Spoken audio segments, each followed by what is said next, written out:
নমস্কাৰ প্ৰিয় বন্ধু বান্ধৱীসকল। আজি মোবাইল নিউমৰলজি সিৰিজ নম্বৰ 37 আৰু 73 ওপৰত আমি আলোচনা কৰিম। আপোনাৰ মোবাইল নম্বৰত যদি 37 বা 73 একেলগে অৱস্থান কৰিছে তেনেহ'লে আপোনাৰ বাবে সুখবৰ।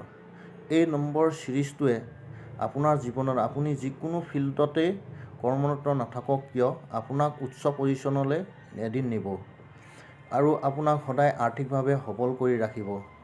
কৰ্মৰ প্ৰতি বহুত আগ্ৰহী আপুনি থাকিব আৰু আপোনাৰ শিক্ষা জীৱনৰ কাৰণে এই নম্বৰ সিৰিজটো ভাল, চাকৰিৰ কাৰণেও ভাল, জ্যোতিষশাস্ত্ৰ অধ্যয়ন কৰিবৰ কাৰণেও বা আপুনি কনচাল্ট কৰিবৰ কাৰণে এই নম্বৰে যথেষ্ট আপোনাক উপকৃত কৰে। অভাৰঅল মই আপোনালোকক সকলোকে এই নম্বৰৰ সিৰিজটো মোবাইল নম্বৰটো ল'বৰ কাৰণে মই অনুৰোধ কৰিম। আপুনি নিজেও লৈ আৰু সহ পৰিয়ালবৰ্গকো আপুনি ইয়াক প্ৰদান কৰিব পাৰে এই নম্বৰটো। ধন্যবাদ।